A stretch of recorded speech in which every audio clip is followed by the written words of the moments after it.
sure, but could you please tell us what the Gregory's like? God.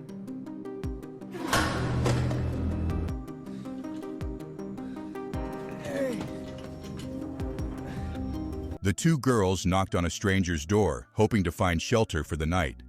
Evan was about to turn them away, but when he saw how drenched they were from head to toe, he couldn't help feeling sorry for them.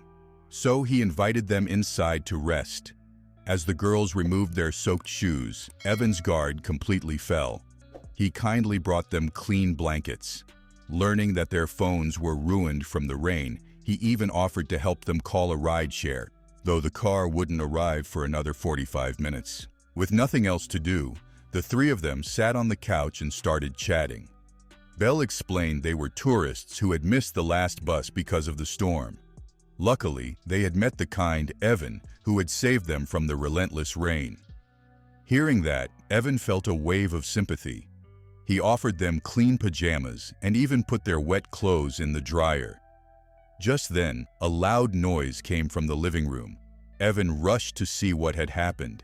It turned out the girls had turned on his record player and were dancing happily to the music. When Evan approached, they quickly apologized and asked him how to use it properly. As he began explaining, Genesis and Belle suddenly leaned in, one on each side. But, I love the sound of vinyl. Evan froze, unsure what to do, and quickly moved to another sofa. But Genesis returned, sitting beside him again under the pretense of enjoying the rain, and rested her hand on his shoulder. Evan tried to change the subject, starting the record player again, hoping music would distract them. But as soon as it played, Genesis danced seductively next to him. Just as Evan was about to join her, his phone buzzed. The rideshare had arrived. Genesis stopped immediately. Evan grabbed their dried clothes from the dryer and moved toward the bathroom, but the girls didn't follow. Concerned, he stepped inside, only to be stunned. Genesis and Belle were standing there, completely naked, staring at him. Eventually, Evan couldn't resist temptation. Meanwhile, the driver waited outside, but Evan ignored the phone. Guys, the car's outside. The next morning, he woke up, expecting the girls to have left. But in the kitchen, he found them still there, and the house was a mess. Losing his temper, Evan yelled for them to leave. When they finally walked out, he sighed with relief. But the girls weren't done. They refused to leave and kept teasing him.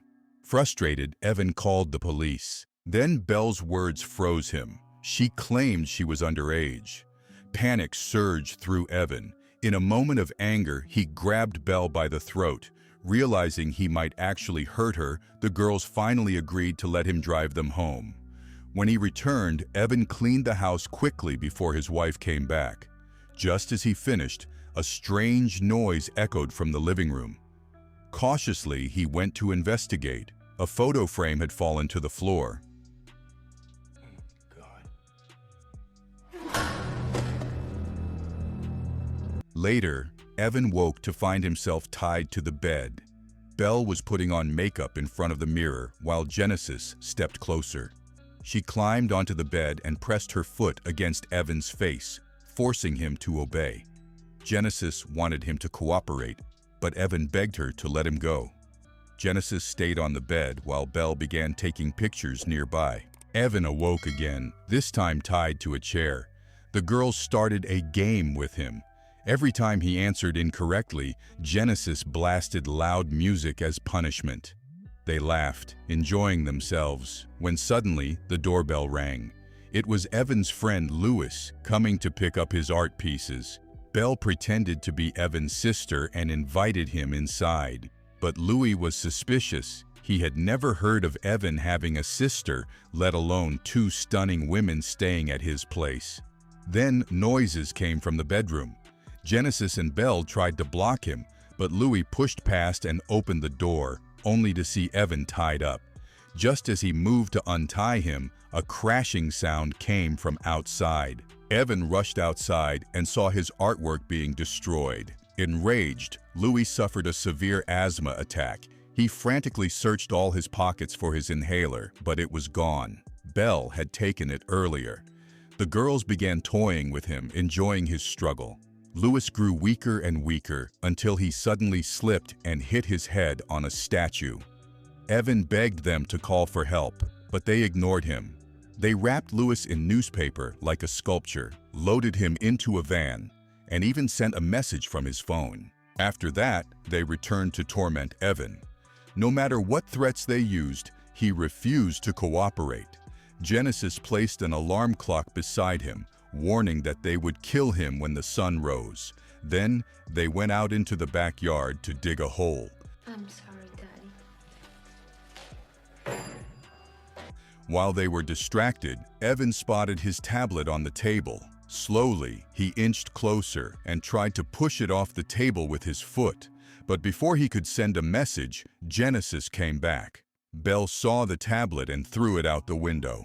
The two returned inside, changed into fresh clothes, and resumed tormenting him. By 4 a.m., the women were still playing their twisted games. Belle grabbed a gun and told Genesis to untie Evan. She said he had 30 seconds to hide, and if they couldn't find him before sunrise, they would let him go. A cruel game of hide-and-seek began. Evan ran as fast as he could, but he tripped over a small cart. Belle quickly caught up. He screamed for help, but no one was around for hundreds of meters. By 6 a.m., they dragged him to the backyard with the cart. They shoved him to the edge of the pit they had dug and forced him inside. Then, they began filling the hole with dirt. Soon, only Evan's head remained above the ground. He begged for mercy, praying they would spare him. But they had no intention of killing him. Their goal was to keep torturing him. Belle told him that if he wanted to survive, he had to call his wife and confess everything that had happened in the bathroom. Terrified, Evan nodded. Yet, as soon as the call connected, Belle silenced him again. They had played this cruel game many times before. Now, they were ready to hunt their next victim. Before leaving, Belle took out her phone, and Genesis showed Evan a video of the events from earlier. They told him it had already been sent to all his friends and family. Then, they walked away, leaving Evan staring at his phone in utter despair. 2 days later, Evan's wife returned home with their children, only to find the house in total chaos. Evan had once had a beautiful life, a loving wife, 2 adorable children, and a happy home. All of it was destroyed because he had lost control that night. There are many beautiful things in this world, but some are simply never meant to be yours. End the movie. If you enjoyed this video, be sure to check out our other recaps and subscribe for more content. And leave comment below. Thanks for watching, and we'll see you in the next video.